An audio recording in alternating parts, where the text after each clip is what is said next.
Okay, folks, this is the deadline week for the Summer Shootaround bonus episode bidding. So before we get to today's episode, if you're listening to this podcast, then go to the episode description of this show, and the link will be the first thing at the very top. If you're watching this episode, you can also click below, or you see that QR code in the top right of the screen. You can bring that up on your phone, and it will take you directly to the Tiltify auction page. We've gotten a few bids. We need a lot more. I'd like to get a minimum, if we could, at least $500 in charity toward St. Jude's Children's Hospital. So the deadline to bid, rally your friends, spread the word. The deadline is this Thursday, just a couple days away, at noon Eastern on the Tiltify page. Again, Thursday at noon Eastern. The winning fan base gets an entire episode dedicated to their team. A summer shoot-around. We'll also, promise you, we'll toss in a few more goodies as well. This episode will run next week, the week of September 10th. Day to be determined, but we're going to make it absolutely worth it for you. So continue to bid, get your bids in, and hopefully we get a healthy winning bid auction. This Thursday, noon Eastern, is the deadline. And now, let's get to today's episode.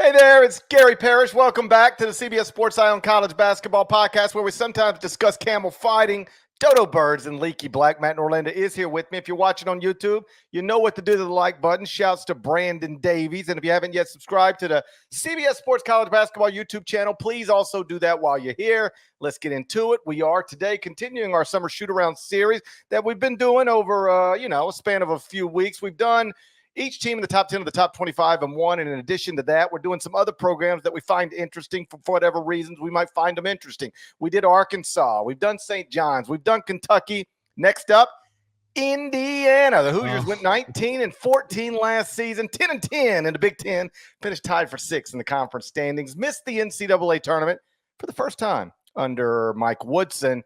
Then they declined an invitation to the NIT. From that team, a lot of good pieces are gone. At least some good pieces are gone, most notably Kel'el Ware. Regardless, I've got Indiana ranked 18th in the top 25 and one, based in part on the strength of a recruiting class highlighted by high-profile transfers like Myles Rice and Oumar Ballo. We'll see what Norlander thinks about Indiana as a possible top 20 team in year 4 under Mike Woodson next. But first, let's get a word from our partners. My first hot take of the year. When Sunday football isn't enough. Dislike that take. Great take. That other pregame show will put you over the top. I'm all in. Let's go viral here. Every Sunday, all the insight you need on CBS Sports Network. Okay, Norlander, Indiana as a preseason top 20 team, too high, too low, or just about right? For me, too high. What? What a fascinating situation we have. This, of all the summer shoot-around episodes we've done, right here, most fascinating of them all. Is Mike Woodson on the hot seat going into the season, Gary Parrish? Define hot seat. If he doesn't make the tournament, I think the objective definition of hot seat entering the season is if you don't make the NCAA tournament, it is extremely likely, if not a lock, that you will lose your job. He's on the hot seat. If he misses the NCAA tournament for a second straight year, he will not coach them in year 5. He is. I'm not saying I disagree with you. Just a little more context around this. Obviously, he is an alum. He has had the backing of some very important people, many of them former players around that program that came from the Knight era. Obviously, we are entering into the 4th season, and he just didn't make the tournament for the first time, as GP mentioned. Years 1 and 2, he made it. Year 2 was actually the good year with Trace Jackson Davis and Jalen Hood-Schifino. But last year was a major drop-off. How major? Indiana State finished 38th at KenPom. Indiana was 91st. It was only the second time, I won't trivia time you because we don't need to waste time here. Only 2 times in the KenPom era has ISU, the Sycamores, the Trees, finished above the Hoosiers. The only other time was when Crean took over year 1, 08-09, trying to rebuild amid all the sanctions, obviously, from the Kelvin Sampson era.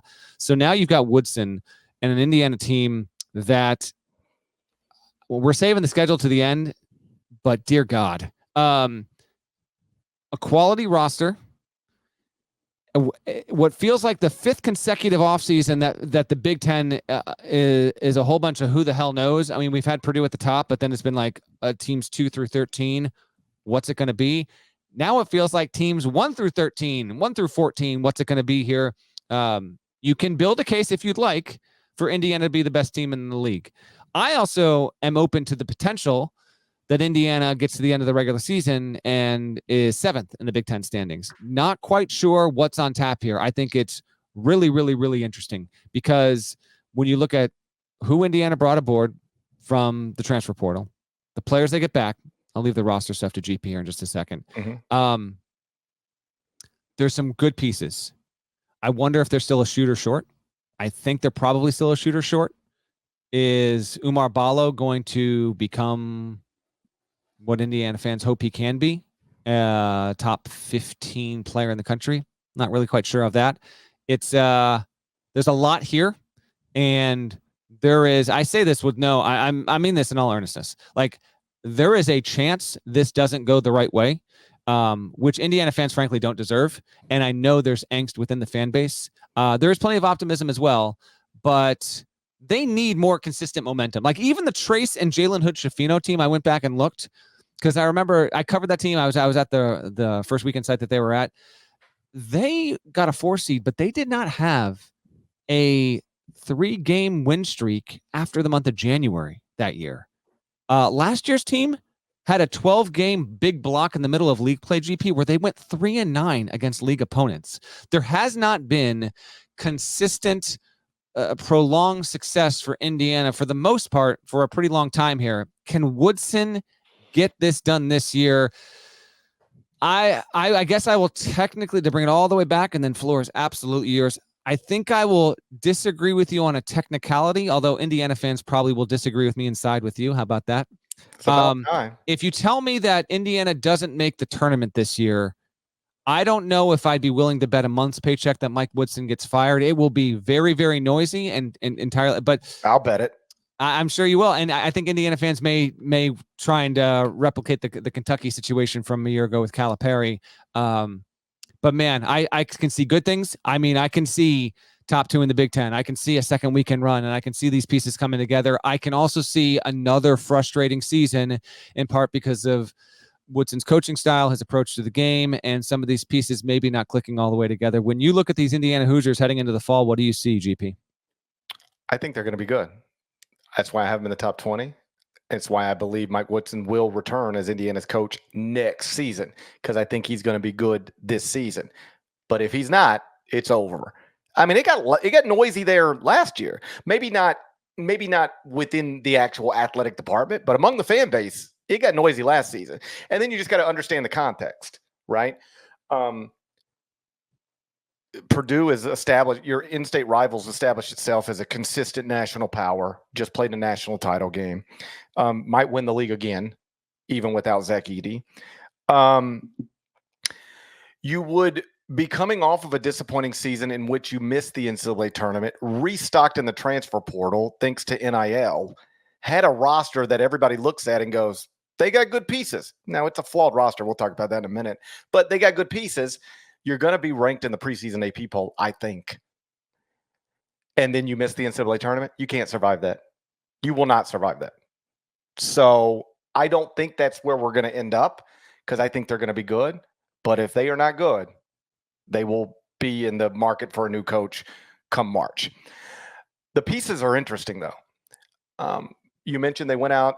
Okay, so they bring back, let's just talk through the roster. They bring back Mackenzie Mbako, who was a 5-star freshman last season, was, maybe not consistently what you wanted, but he did end up averaging 12 points, 4 rebounds, started all 33 games, shot 32.3% from 3 on 4.6 attempts per game. That percentage isn't good. There's some real belief among basketball people that he's better than that. He can shoot better than that percentage is a little misleading. We'll see. He's back. Malik Renew, back, 6'9" junior. Really productive season last season. 15.4 points, 6 rebounds, shot 56% from the field, but just 33% from 3-point range. Yeah, but I like him, and I think Indiana fans know who they have in him and his potential jump there. I think he is a bit underrated outside of that Indiana circle. Yeah, and also like he's not even really a shooting threat. He shot 1.4 threes per game. So it's not like he's out there missing a million. It's just he doesn't take many. He doesn't make them at a good rate. So that's what they bring back. Both those guys should start. And then they went to the transfer portal and they got 3. Talk about scraping the Pac-12 carcass. They just like that. They got 3 Pac-12 players. Rest in peace to the Pac-12. Cannon Carlisle is a 6'3" sophomore who averaged 11.5 points, started 16 games at Stanford last season. Only shot 32% from 3. You're going to notice a pattern here. Now, I did, because I knew we were doing this episode, our buddy John Rothstein brought Mike Woodson on his podcast last week, I guess. And I did go listen to that because I knew we were going to be talking about it. And Mike Woodson did say that Cannon has been shooting it well this offseason, showing some encouraging stuff. I'll take him at his word, but it wasn't good last season. They also bring in Myles Rice. You might remember, I know you remember, you did a big profile on him, but he's the young man who overcame cancer and led Washington State to the NCAA tournament. He averaged 15 points there last season, but only shot 27.5% from 3 on 3.7 attempts per game. And then the 5th starter, I'm assuming, Oumar Ballo, 7-foot, 5th-year player from Arizona, started his career at Gonzaga, just a load inside, 12.9 points, 10.1 rebounds per game last season for the Wildcats, shot above 65% from the field. So the good thing about that possible starting lineup is you've got 5 guys who have already shown to be very good college basketball players, all right? The issue is there are 0 proven shooters at the Division I level in that lineup. Does that concern you? Let me add some context here. Mm-hmm. Kentucky led the nation in 3-point field goal percentage last year. It was 40.9. Indiana was 32.4. That ranked 12th in the Big Ten and 269th in the country. So when Mike Woodson is asked, what did you need to improve in the offseason, he'll very quickly get to shooting. They didn't really add shooting. They added good players. But if you take the possible starting lineup I just took, Carlisle, Rice, Mbako, Renew, Ballo, that starting lineup, those 5 players combined last season at the Division I level to shoot 133 of 429 from 3, 31%. The 5 players they might have on the court more so than any other 5 together could not shoot it individually last season. So if you really do think you have addressed shooting, it's going to have to show up in ways that it has never showed up for any of these players in college before. That might be an extreme overstatement or a slight overstatement, but you get the point. Yeah. There's no data to suggest that the shooting has been dramatically improved, but I'm happy to take a wait and see look. It's not my job. It's not my job on the line. It's going to be a major storyline in the Big Ten. They bring back Trey Galloway, who shot 26% last season. Anthony Leal, a bit player, was 9 of 19 from 3, but 19 3-point attempts. Gabe Cupps, sophomore now, 14 of 39. I mean, he averaged a little more than 1 3-point attempt per game. Can any of those guys emerge to be something of a positive contribution? And it's not just shooting. As I know you mean this, but for our audience sake, it is specifically 3-point shooting. Okay. Yeah. This they need to be a competent 3-point team, because I also have doubts about the effectiveness of Ballo and Mbako on the court and how they're going to play and how they'll be deployed and what they're going to try and do. Listen, if you want to try and if Woodson really wants to try and lean in and say, no, we're going to be going for this. We want to be a team that's, 15 feet and in and really, dominating on that level and shooting 60% from inside the 3-point arc. Well, you can try that. It's not what Indiana did a season ago when it still didn't have any kind of 3-point threat. It ranks 60th in the country in 2-point percentage there. So yes, it's a major concern. I think it puts a ceiling on Indiana, barring an aberration where suddenly they've got 2 or 3 guys that are capable from shooting from deep. But the roster is, it's a good roster. They also bring over, speaking of good, they bring Luke Goody from Illinois, another bit player, but they got another guy in the portal there. So they've got a lot of size. They've got a lot of experience, and I just don't know. I want to be clear about this. I think it is definitely possible that Indiana has some sort of and this would frankly be fun from a coverage perspective, maybe the way that Indiana approaches the season and how Woodson deploys his offense and his personnel really zags against the trends of the sport, and it works. And that, you know what, that'd be fun as hell to watch. I'd like to see it.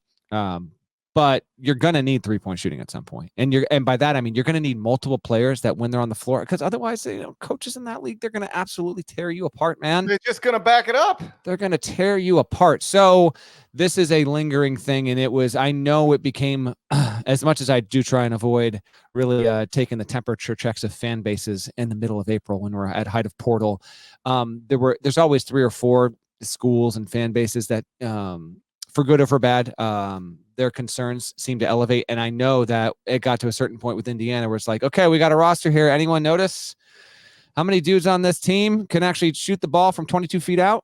How many we got that can hit it 35% or better, not let alone 40%. So I'd keep an eye on that as well. What other thoughts you got before we get to the schedule here? Because, we got to get to the schedule. Yeah, you mentioned Gabe Cupps. He started 22 games for them last season, largely by surprise. I was listening to Rothstein talk to Mike Woodson, and among the things that went wrong last season, if you ask Mike Woodson, like, what went wrong last season? He was like, I lost my experienced point guard. Xavier Johnson was in his 6th year of college, and he only played 20 games last season. And they were, for whatever it's worth, and I know that you can go look at the schedule breakdown you want, but what I'm about to tell you is true. They went 13-7 with him and 6-7 without him. So they were better when he was on the court.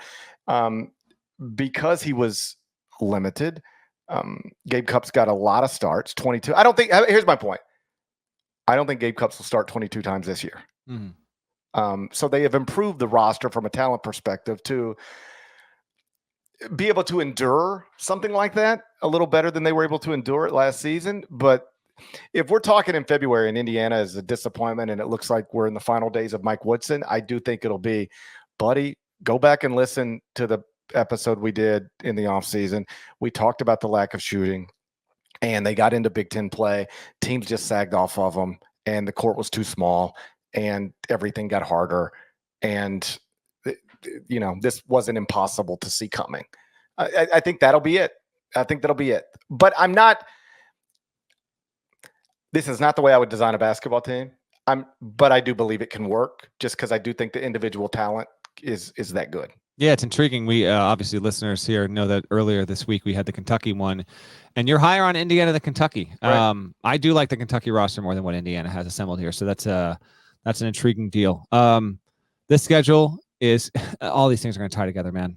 Okay, let's go Big Ten first, because Indiana and Woodson and his staff knew what their rotation would be when they built this non-con for this upcoming season. So they have to play their home and road: Ohio State, Penn State, Purdue. Purdue, almost definitely going to be a tournament team, a quality win. Ohio State, we'll see. I actually would say that Ohio State has a lot of uncertainty there as well. Man, I can't wait for the season. There's just so much to learn, so much to see, and I think Ohio State fits in that as well. And Penn State, probably not a tournament team, but who knows? Mike Rhodes is a good coach.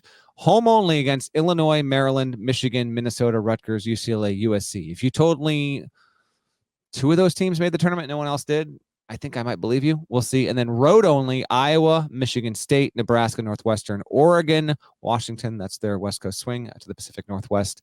And then Bucky against Wisconsin. Okay, so that's the Big Ten schedule, 20 league games. We'll see. This is the entirety of the non-conference schedule. I'm breaking the mold for the Hoosiers specifically. November 6th, SIU Edwardsville.